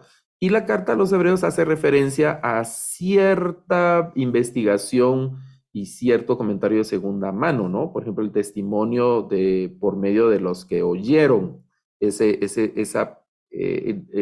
lo que se basa y se sustenta algo el autor de la carta. Hablemos algo de los destinatarios, es decir, bueno, que vamos a hacer una pausa aquí antes de entrar a los destinatarios, porque se había quedado esa pregunta ahí en el aire, o la respuesta más bien ahí en el aire, del autor o algo. Hay otras propuestas, ¿verdad? Que por ejemplo, otras personas propusieron a Bernabé, que era lo que nos estaba escribiendo en el chat. Nos escribió, vamos a ver, ¿quién fue? Marcela. Sí, propusieron incluso a Apolos, a Terubiano, Bernabé, incluso a Priscila o a Felipe. Propusieron a diferentes autores, ¿no? ¿Y qué podemos concluir de la autoría? Podemos decir que el autor es alguien, pues, originario del pueblo judío, como la mayoría de los autores del Nuevo Testamento. ¿Por qué podemos poner eso? Y lo podemos poner como una hipótesis, ¿verdad? Porque el autor de la carta parece tener un dominio, domina, para no agregar adjetivos ahí, domina el tema de los sacerdotes y de los sacrificios, y no solo como un conocimiento teórico, sino como una especie de interiorización y de práctica y de cierta, vamos a decir, respeto y devoción a ese sacrificial. No hay, aunque el lenguaje es fuerte, no hay ningún desdén propio en la carta. Por ejemplo, Pablo se burla de la circuncisión, ¿no? En Gálatas, por ejemplo, ¿verdad? El lenguaje de Pablo en Gálatas es fuerte, muy lleno de ironía, lleno de sarcasmo, incluso un tono bastante molesto, vamos a decir, del apóstol Pablo, ¿verdad? Imagínense la frase que dice en Gálatas de esos que hablan de la circuncisión, dice Pablo, ahí andan esos que se quieren circuncidar. Entonces, pues ojalá que no solo se circuncidaran, dice Pablo, sino que se quitaran todo de una vez, ¿verdad? Ya que se quieren circuncidar, pues que se quiten todo, ¿verdad? Digamos, es un lenguaje bastante fuerte. En Hebreos no encontramos algo parecido. El tono es de exposición. El tono al final del capítulo, vamos a decir, los últimos, como un poco más de la mitad del capítulo 10 en adelante, se convierte en una exhortación, pero no en una exhortación de enojo, sino en una exhortación tierna, amorosa, muy pastoral, muy pastoral, aunque siguen los hilos teológicos muy profundos y muy cerrado con el contenido general de la carta. No se nota que sea como un agregado a la carta, sino que es parte integral de la carta, ese switch a lo pastoral que hace un poco más de la mitad del capítulo 10. Pero no se nota el tono fuerte o digamos así, la exhortación, sino que es en un tono de mucha ternura. Y cuando se refiere al tema de los sacrificios, aunque tiene que decir, miren, discúlpenme, pero esto ya no funciona, esto ya no está activo, está caduco, ya no vale la pena, Cristo es mejor. Imagínense, Cristo es mejor que Moisés, Cristo es mejor que el templo, Cristo es mejor que la ley, Cristo es mejor que los sacrificios, Cristo tiene un problema. Yo he dicho en broma que con razón la carta es anónima, porque si se supiera el autor, hasta el día de hoy lo anduvieran persiguiendo para apedrearlo, quemar su tumba, las piedras con que lo apedrearon por todas las, vamos a decir, ofensas religiosas o la implicación ofensiva que es que el contenido de la carta tiene contra las instituciones del judaísmo, ¿no? Que son cosas muy... ¿Cómo nos sentimos nosotros? Yo todavía me siento, en algún momento me toman así desprevenido cuando empiezan a hablar mal de la Biblia, siento que me están ofendiendo, siento que me están... yo crecí, mi familia es evangélica desde que yo era niño, y entonces crecí con la Reina Valera 60. Ahora pues he estudiado un montón, he leído un montón, he escuchado a montones de conferencistas y eruditos y una cosa así, pues el criterio es diferente, pero todavía siento cosas en mi corazón cuando alguien dice la Reina Valera no sirve, la Reina Valera es una versión que no sirve, siento como que me está pasando algo en mi corazón. Entonces, claro, luego entiendo y veo quién lo está diciendo y por qué lo está diciendo o algo así. Pero el lenguaje y el contenido de la carta a los hebreos es una confrontación directa, sin ningún tipo de anestesia ahí contra las instituciones judaicas, aunque lo que yo leo en la carta, la intención del autor no es ofender.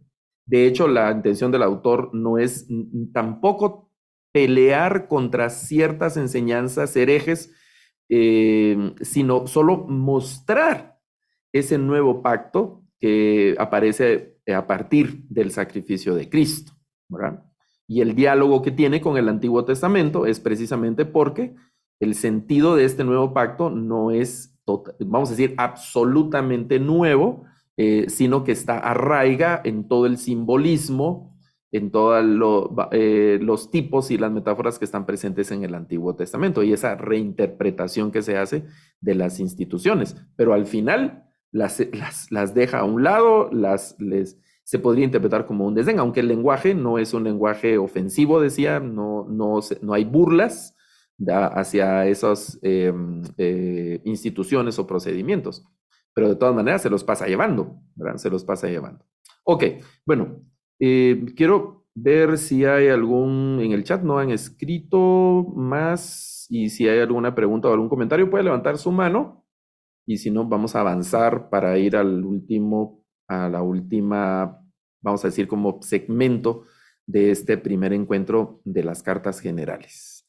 Ok, voy a ir a la presentación nuevamente y por favor, si hay alguna pregunta o algo, puede colocarla en el chat o esperar a que regresemos a la sala donde estamos todos para los comentarios o preguntas ya al final de esta sesión. Destinatarios, los posibles destinatarios de la carta. La carta se conoce como a los hebreos desde finales del siglo II de nuestra era.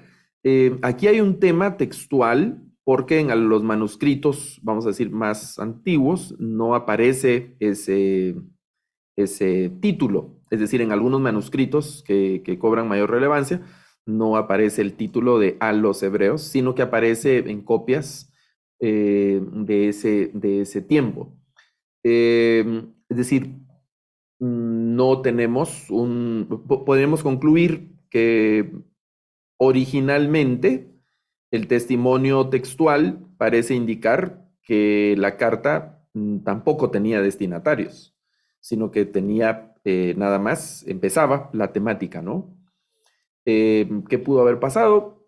La carta pudo haber sido mutilada, los originales, el texto original obviamente, como sabemos, se ha perdido, solo tenemos copias y diferentes ramas de copias del Nuevo Testamento y del material del Nuevo Testamento. Entonces, debemos concluir que una propuesta es que originalmente el texto no tenía un destinatario en general, porque la designación hebreos, a los hebreos, no es una designación geográfica, sino que más bien es una designación, vamos a decir, religiosa. Religiosa étnica puede ser, aunque habían prosélitos.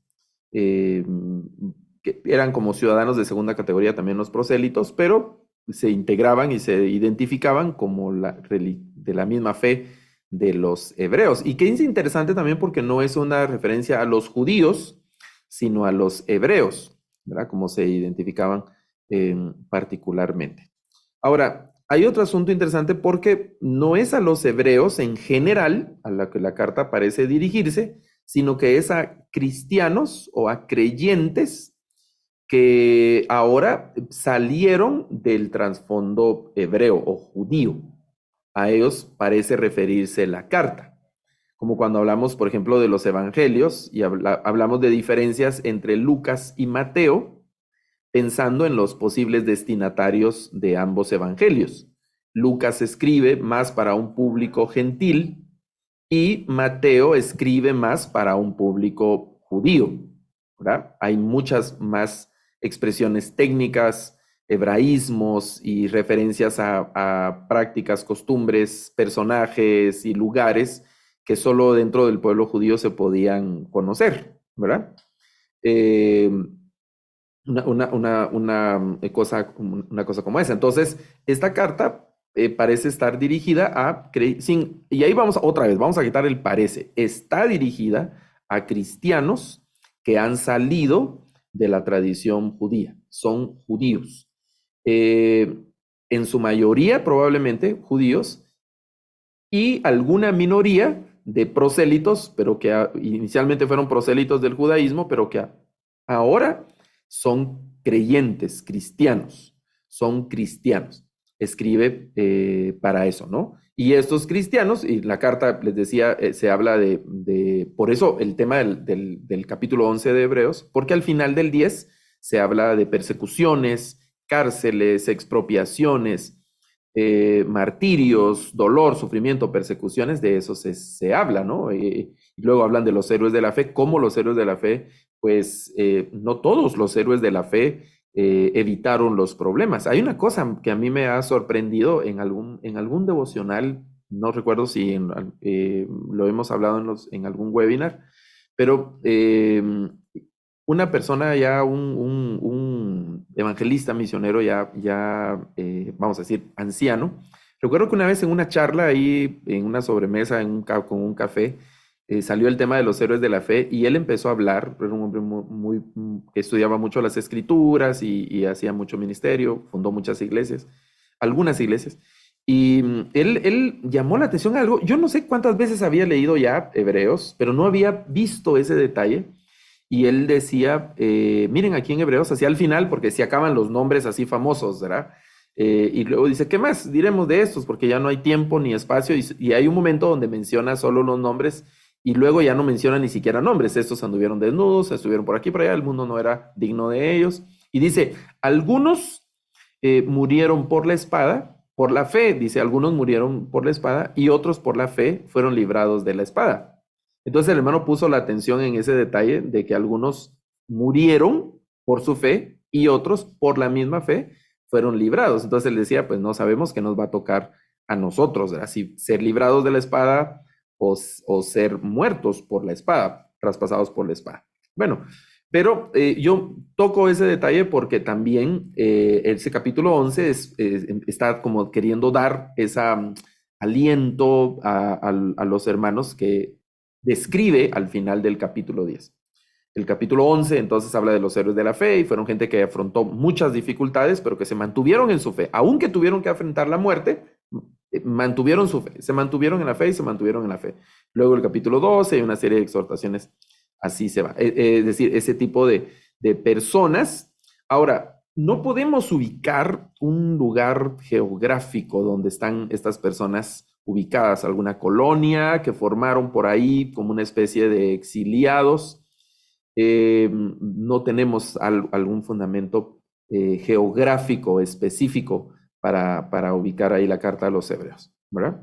Entonces, luego de hacer toda esa argumentación, el tono general de la carta parece envolver la intencionalidad de una exhortación a mantener la fe y también una especie de consolación por que el Señor está al tanto de tantos sufrimientos y ese tipo de cosas que tienen que afrontar estas personas. Las evidencias de Hebreos indican que los posibles primeros lectores formaban una iglesia.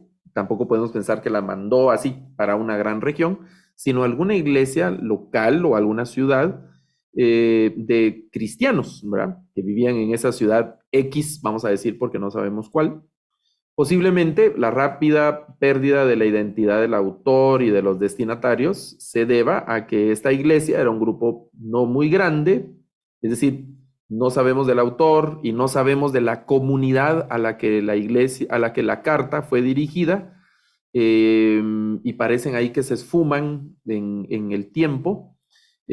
Probablemente era porque pues la iglesia no era muy grande, no muy prominente, o que estaban ubicados en una ciudad sin mayor importancia. Éfeso, por ejemplo, era una gran ciudad. Corinto, Filipos eran grandes ciudades, ¿no? Las ciudades de Asia, en la región de Galacia, como Sardis, Tesalónica, y todas eran grandes ciudades. Roma, por ejemplo, era una gran ciudad. Pero no tenemos esa certeza. Entonces puede ser un grupo que esté por ahí, que el autor les escribe. Aquí estoy yo conjeturando, ¿no? Haciendo algunas ideas que estoy imaginando. Es probable que haya existido por la experiencia que hay de otras cartas y otras iglesias en el Nuevo Testamento. Me estoy permitiendo imaginar que pudo haber existido una misiva anterior haciendo ciertas preguntas, haciendo ciertas cosas, aunque la carta no dice, bueno, hermanos, en respuesta a lo que ustedes me preguntaron, sino yo estoy imaginando, ¿no? ¿Qué pudo dar lugar a la carta? ¿Qué pudo motivar al autor a escribir la carta para los hermanos? ¿Qué estaban pasando los hermanos? No solo estaban recibiendo persecución, sino que su fe estaba también en riesgo. Y las confusiones venían de un trasfondo religioso. Las personas que han salido de una religión, yo he acompañado, vamos a decir, discipulado de personas que han cambiado de la iglesia católica a la iglesia evangélica, de los mormones a la iglesia evangélica, de personas que han estado, por ejemplo, de los testigos de Jehová a la iglesia evangélica. Yo he tenido la experiencia de poder platicar con ellos y poder intercambiar ideas. A nosotros nos enseñaron esto, pero ¿qué piensan? Mire, pues nosotros así, tal cosa la Biblia dice, y sacar la Biblia y empezar a estudiarla. Es decir, son personas que tienen en algún momento alguna confusión. A mí en alguna forma me cuesta proyectarme a esas situaciones porque yo he sido evangélico desde niño y antes de ser evangélico, pues no teníamos ninguna religión. Nunca fui de de niño, nunca fuimos, mi familia nunca fue de una religión específicamente. Aunque la mamá de mi mamá, mi abuela materna, ella era evangélica también desde todo el tiempo, entonces de niñito mis primeras imágenes que tengo es yendo a la iglesia evangélica, aunque posteriormente mis padres, también yo era muy niño, cuando ellos ya se hicieron miembros de una iglesia evangélica. Entonces, es decir, no tuvimos, o yo no tengo el trasfondo de alguna religión, pero las personas, lo que he visto, que personas que vienen de otras religiones traen, digamos, enfrentan algunas confusiones y algunas cosas, ideas que son, digamos, que se han enseñado en las otras prácticas y que necesitan algún auxilio, ¿no? Es posible que algo de eso pudo haber estado pasando con los hermanos que están saliendo del trasfondo judío, que están saliendo del trasfondo hebreo y que ahora son cristianos y que pueden tener digamos, pueden tener dudas, tienen dudas, tienen inseguridades y algunas cosas que necesitan confirmar, y el autor de la carta les auxilia en ese sentido. Ok, avancemos un poco más. Se puede entender entonces el mensaje de Hebreos sin saber esos detalles que estábamos hablando en el caso nuestro, detalles de la ley y ese tipo de cosas, pero es decir, la mejor comprensión de la carta no depende tanto de conocer quién era el autor y los destinatarios.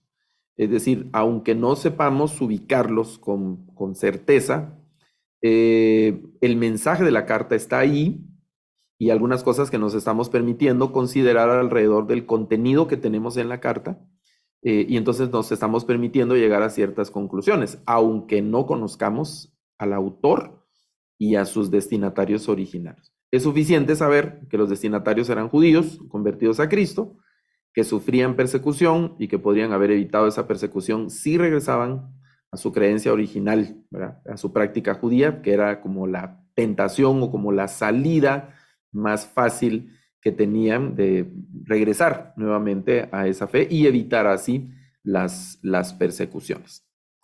La carta parece tener esa intencionalidad de dar un nuevo aliento, traer fortaleza y esperanza para que se mantengan firmes en la fe. El autor desarrolla la idea que Jesús es un sumo sacerdote como nosotros, ¿no? Nos acerca a ese sumo sacerdote porque hay un riesgo de, sí, como el orden de Melquisedec, y tengo un sumo sacerdote muy espiritual, muy angelical, muy de los cielos, pero yo aquí en la tierra pareciera que no hay una conexión. Entonces, una de las primeras cosas que hace el autor es conectar ese oficio sacerdotal trascendental totalmente de Jesucristo con su humanidad, ¿verdad? De hecho, las primeras argumentaciones y las primeras citas que hace del Antiguo Testamento se refieren a eso, a la encarnación, al misterio de la encarnación de Cristo. Así participa de carne y participa de sangre nuestro Señor Jesucristo. No era una imagen, no era una representación, no era una idea, no era una aparición de un espíritu, de algo, sino que era una persona como tal, nuestro Señor Jesucristo, ¿no? Y como ese sumo sacerdote, un sumo sacerdote fiel, misericordioso, que nos conoce, abre el trono de la gracia para que ahí podamos acercarnos, y hay un hilo de consuelo y de fortaleza a lo largo de la carta, que es algo maravilloso. Cuando uno lee la carta tratando de seguir esos puntos, aunque hay exhortaciones, digamos, al final del capítulo 5 y el capítulo 6 hay exhortaciones muy fuertes, al final del 10 también hay exhortaciones muy fuertes, pero el tono mismo de la carta es un tono de ánimo y de esperanza. Ok, podemos reagrupar el contenido de la carta de diferentes maneras. Eso lo vamos a hacer también durante la siguiente clase, agrupando, pero podemos acercarnos a un bosquejo de la carta como la palabra final de Dios. Y aquí eso sería esa pequeña cápsula del capítulo 1, del verso 1 al 4, donde ya no hay más, ¿verdad? Dios ha hablado a través de muchas formas, pero ahora a través de su Hijo, señores, y aquí se acabó, ¿verdad? Ahora a través de su Hijo es todo, ¿verdad? Y eso nos conecta con el mensaje de los evangelios cuando dice a él oíd, ¿verdad? Que menciona tanto en el monte de la transfiguración, ¿verdad? Ahí está Elías en la transfiguración, está Elías y Moisés, pero la voz desde los cielos dice a él oíd, ¿verdad? Y ahí hay un simbolismo muy interesante y uno puede conectar con el material profético y la ley del Antiguo Testamento, pero ahora a él oíd, ¿verdad? Al Hijo, a este Hijo a través del cual él habla. Luego, la relación y la superioridad del Hijo de Dios, Jesucristo, frente a toda la creación angelical. Y enseguida, Jesús, como sumo sacerdote misericordioso y fiel, y luego Jesús, el perfecto sumo sacerdote, ahora ya no ese sacerdocio terrenal, sino como el sacerdocio de acuerdo al orden de Melquisedec y fuente de eterna salvación. Y luego la exhortación a la fe y a la perseverancia y estas exhortaciones finales que tienen que ver con asuntos pastorales también y de conducta y de relación de los creyentes en el contexto en el que están viviendo.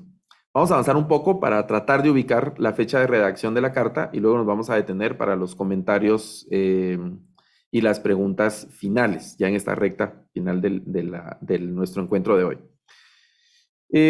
Parece ser que cuando se escribe Hebreos, los destinatarios posiblemente habían sido cristianos por algún tiempo y estaban experimentando algún tipo de persecución, y nosotros sabemos que cuando hay persecuciones, entonces los que no están muy convencidos de la fe, lo que hacen inmediatamente es dejar su fe, precisamente para evitar la persecución, ¿no? El martirio. Entonces la carta está exhortando, animando para que se mantengan en la fe a pesar de los sufrimientos. Pareciera que ya habían muerto incluso algunos de los primeros líderes pero Timoteo estaba vivo en ese contexto de la carta a los hebreos, ¿no? La destrucción del templo de Jerusalén y el cese del sistema de sacrificios pasaron en el año 70. No se mencionan, ni se aluden, ni se dice nada en Hebreos. Y ese es un dato importante por el contenido de la carta, ¿no? Si ya eso hubiera ocurrido, el autor de la carta hubiera referido a esa situación y hubiera hablado en otros términos, ¿no? Entonces, aunque la carta no tenemos una fecha exacta, como estábamos diciendo antes, la debemos ubicar antes del año 70, ¿verdad? En el año 70. Y por eso algunos autores, y aquí son hipótesis, ¿verdad? No hay pruebas contundentes, hay que decirlo claramente, ¿no? No hay pruebas contundentes, pero algunos autores ponen la redacción de la carta una década anterior, digamos entre el 60 y el 70. Pues nosotros podríamos bajar eso hasta el 50, es decir, entre el 50 y el 70, pero el 50 es muy temprano, todavía es muy temprano, entonces el 55, 60, esa década es lo que hace sentido. Y esas consideraciones son las que se hacen para tratar de ubicar una posible fecha. Vamos a ver un par de láminas más. El título de los libros del Nuevo Testamento, luego del año 100, en esa epístola, el título de A los Hebreos, es decir, no aparece antes de esa fecha, ¿verdad? Sino posterior a esa fecha, como estábamos viendo, y se ha quedado, ¿no? El título a los Hebreos, porque hace sentido. Ese contenido y ese tipo de lenguaje y la referencia a ese tipo de instituciones, costumbres, prácticas, etcétera, no se le podía dialogar con otras personas que no fueran del trasfondo judío, del trasfondo hebreo. Aunque la epístola no lo especifica, ¿verdad? No lo dice en ninguna parte, si fue a los hebreos o a los judíos o a los gentiles que se escribió. Pero la posibilidad de que haya sido escrita para los gentiles hay que descartarla. ¿Por qué? Por el contenido de la carta y el lenguaje de la carta. Digamos, no hace sentido que se hubiera dirigido originalmente a una iglesia gentil. Por las referencias a la historia y la religión de los hebreos, ya que no aborda ningún tema o práctica en particular de los gentiles, el título se ha mantenido así como lo tenemos, ¿verdad? Hebreos, como dirigida a los más epistolar, porque ya se empiezan a hablar de cosas personales y las despedidas y un tipo de cosas, aunque el resto del documento es un discurso teológico, por lo menos desde la entrada del primer, un poco más de la mitad del capítulo 10, todo el tratado es un tratado eminentemente teológico, no hay casi ninguna referencia, hay algunas cositas, por eso digo el casi, algunas referencias como de índole, pero de la mitad del capítulo 10 en adelante, un poco más de la mitad del capítulo 10 en adelante, la carta va tomando ese carácter más pastoral, más personal, más de consejo, más de exhortación a la persona, más que tratar conceptualmente algunas temáticas, ¿no? Hacia el final de la carta a los hebreos. Ok, me voy a detener por acá. Estamos ya también nosotros hacia el final de nuestro encuentro, del encuentro de esta noche. Si hay algún comentario o alguna pregunta, pueden hacerla en este momento, mis hermanos, ¿verdad?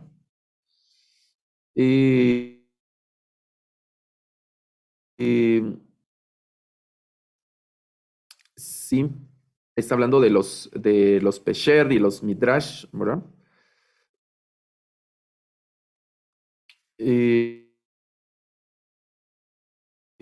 Sí, digamos que el uso del Midrash tiene diferentes sentidos. Particularmente se decía de la estrategia de interpretación midrashica que está los textos. El uso de los Midrash Pesher particularmente es citar un versículo para que tome vamos a decir, como un sentido de acuerdo a lo que se está interpretando, manejando en el presente, ¿no? Entonces se traen estos versículos para apoyar estos determinados pasajes. Y la carta está llena de estas citas en lo que parece encuadrar en estas estrategias Pesher. Eso incluso habla de la formación del autor, ¿no? El conocimiento de las escrituras que tiene el autor no es de un nivel de principiante o intermedio, sino que parece ser una persona que maneja y conoce con gran propiedad las escrituras, ¿no? Tomando en cuenta de que principalmente cita los pasajes desde la Septuaginta. ¿Ok? Gisela, puede abrir su micrófono y le escuchamos. Una pregunta. Si una carta, o sea, entiendo que cuando la carta es dirigida a una comunidad, a una iglesia, esa comunidad o esa iglesia preserva la carta, ¿no? Si esta carta no tenía una comunidad o algo, o sea, ¿cómo no se perdió esta carta? Bueno, esa es una interesante pregunta, pero hay que decir que las comunidades cristianas tuvieron, por esa providencia divina, la disciplina de guardar las cartas, y estas cartas fueron, eso sabemos, ¿no? Por las citas de los padres y algunas referencias de otros escritos, estas cartas empezaron a circular en otras comunidades. Vamos a pensar que la carta a los hebreos se dirigió a la iglesia A, ubicada en X lugar. Vamos a nombrarla como la iglesia A. Le dirigieron su carta. Entonces la iglesia A la leyó, la conservó, y luego alguien de la iglesia A le comentó a un miembro de la iglesia B que tenían una carta. Y el miembro de la iglesia B les dijo, interesante, me gustaría leerla. Y entonces llevaron esa única hasta el momento carta a la iglesia. Estoy aquí haciendo un montón de imaginaciones, ¿no? Están basadas en algo que parece histórico. Llevaron esa carta a la iglesia B y la leyeron en la iglesia B. Ahora ya no era... Originalmente la carta no había sido escrita para la iglesia B, sino que había sido escrita para la iglesia A. Pero la leyeron en la iglesia B. Entonces se enteraron en la iglesia C. Y luego dijeron, ¿saben qué? No vamos a llevar esta carta, vamos a copiarla. Y entonces copiaron la carta, y ahora hay una carta original y hay una copia, y la carta original la conservaron los hermanos de la iglesia A, y la copia se la enviaron a los hermanos de la iglesia C. Y así. Y de repente alguien dijo, oh, esta es una carta interesante, importante, relevante, el contenido teológico, etcétera. Entonces vamos a juntarla con la carta que escribió Pedro, y vamos a juntarlas más adelante, esto ya pasaron décadas, ¿verdad? Con las cartas que escribieron Pablo, ¿verdad? Y aquí tenemos esta carta de los hebreos, y están las de Pedro, estas no son de Pablo, y las pusieron aparte, ¿verdad? Estas no son de Pablo aparte, y estas son las de Pablo, ¿no? Y aquí están las de Pablo y estas que no son de Pablo. Entonces, bueno, ¿cuál ponemos primero? Pues vamos a poner estas, dijeron algunos primero, a la par de los evangelios, porque después ya habían juntado los evangelios, entonces vamos a ponerlas aquí, y así se fue formando el canon, ¿no? Y se fueron haciendo las copias y las conexiones de las familias históricas de los textos. Por eso vamos a dedicar una parte de la siguiente clase para hablar algo de la crítica textual, y probablemente cómo fue viajando estas cartas generales, y algo de la historiografía del Nuevo Testamento, ¿no? En ese tema. Ok. Elías Alcántara. Le escuchamos, Elías, mientras estoy leyendo aquí algunos comentarios o preguntas en el chat. Bienvenido, Profesor, Elías. buenas noches. Muchas gracias por esta maravillosa explicación y exposición del curso. Solo quería, diríamos, hacerle una consulta respecto a lo que usted manifestó en las citas que hace el escritor de los Hebreos, por ejemplo, del Antiguo Testamento. Dice que han tomado una fuente distinta de la Biblia, diferente a lo que se escribió en otras cartas. Quisiera que me aclaren eso, por ejemplo, en Hebreos capítulo 2, verso 6, ¿no? Que es el hombre para que está en el libro de Salmos. La fuente con la que utilizó, ¿cuál es la relevancia en utilizar una u otra fuente? Ok, yo creo que el tema no va tanto en que el autor dijo, me gusta más la Septuaginta que el texto masorético, no, y que no, digamos, no debemos pensar que el autor desdeñó el texto masorético, sino que históricamente la conformación del texto masorético es, vamos a decir, surge después de la redacción de la misma carta, es decir, en el tiempo del que están escribiendo hebreos no existe el texto masorético como tal. Hay textos hebreos circulando por ahí, pero la iglesia del primer siglo utilizan mayoritariamente la Septuaginta, ¿no? Por el tema del griego, por ese tipo de cosas, ¿no? Y otros motivos probables que no podría yo citar en este momento, que tendrían que ser particularmente de cada autor. Pablo cita la Septuaginta, Pedro cita la Septuaginta, en los evangelios se citan la Septuaginta, y particularmente Hebreos cita la Septuaginta. Y vamos a decir que por un motivo que hace bastante lógica, era el texto que disponían, ¿no? Ahora, hay una pregunta, si eran hebreos, ¿por qué no usaban el texto hebreo? Es probable que hayan tenido el texto hebreo, eh, y eso da pauta para algunas conjeturas y algunas hipótesis. Era una iglesia, los destinatarios de la carta, ¿era una iglesia que estaba ubicada en Palestina o que estaba ubicada fuera de Palestina? Ok. El uso de la Septuaginta parece referir a un grupo, a un hebreo, pero viviendo fuera de Palestina. En un contexto grecorromano, donde el idioma de intercambio de día a día era el griego, no el hebreo ni el arameo, y menos el hebreo, sino más tanto el arameo. Y de ahí que la carta haga referencia a la Septuaginta, pensando en el conocimiento también que los hermanos tenían de la Septuaginta. De hecho, la carta se escribe en griego. No es, la carta a los hebreos no está escrita en hebreo, sino está escrita en griego. Y aunque está dirigida a gente originalmente del pueblo judío, asumimos que son personas que manejan mejor el griego que el arameo o el hebreo, ¿verdad? Entonces la carta se dirige en griego y las escrituras que se utilizan para fundamentar la argumentación es la Septuaginta, que está escrita en griego, ¿verdad? Ok, en el chat te están preguntando lo de Timoteo. ¿Por qué decir que Timoteo está vivo en la carta? Bueno, al final de la carta se menciona a Timoteo. El autor les dice a los hermanos, hermanos, en las últimas, ¿verdad? Ahí en los mandaditos finales, les dice, quiero que sepan que Timoteo ya está libre, estaba preso, Timoteo, ¿no? Pablo habla de las dificultades y persecuciones y todo. Los últimos versículos del capítulo 10 son muy dramáticos, muy intensos también, ¿no? Y trasladarse a esa escena, no sé, quebranta el corazón de verdad.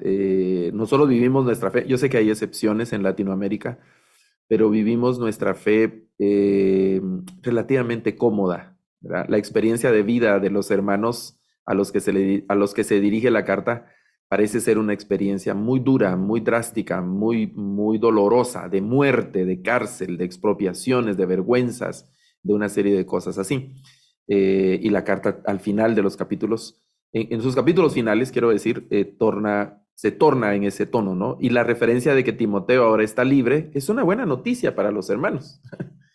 Estaban al pendiente de cuando caía preso en aquellos contextos un cristiano, pues no sabían si iba a vivir o no, si era la última vez que iban a saber de ellos o algo. Es un drama, ¿no? La desaparición de Pablo, porque al final fue una especie de desaparición, no se sabe nada de Pablo, ¿verdad? Es decir, los hermanos supieron que estaba preso y de repente ya no supieron nada más de él. Una cosa así. Entonces, es una buena noticia, ¿no? En la carta incluir Timoteo está libre. Timoteo está libre, ¿verdad? Era una buena noticia. Es decir, la gente conocía a Timoteo, ¿verdad? Los destinatarios de la carta conocían a Timoteo, el autor de la carta conocía a Timoteo, y esa referencia a Timoteo ha sido el argumento principal para los que proponen a Pablo como autor de la carta, ¿no? se asume cierta cercanía o algo con Timoteo. Entonces, ¿quién era más cercano y querido y tenían mayor amistad y comunicación ministerial con Timoteo? Pablo, ¿no? Y ese ha sido uno de los argumentos más fuertes para asignarle la autoría de la carta a Pablo. Otros han esgrimido su formación como fariseo en la escuela de Gilel, de Gamaliel, que venía de la escuela de Gilel, que es una tradición fariseica muy fina, por el conocimiento que se tenía de la ley y todas esas cosas, pero no encaja, digamos, en la totalidad de la forma como escribe Pablo en el Nuevo Testamento. No podemos, insisto, ¿no? Desde nuestra perspectiva de buenos estudiantes de ciencias bíblicas, no podemos hacer aseveraciones, afirmaciones de las que no tengamos suficiente evidencia. Tenemos que dejar abierto el pensamiento y seguir leyendo, investigando y esperando si en algún momento surge mayor evidencia. Ok, eso con el tema de ahí de la carta. Lo de Melquisedec lo vamos a platicar la siguiente semana. Ustedes pueden investigar un poco más.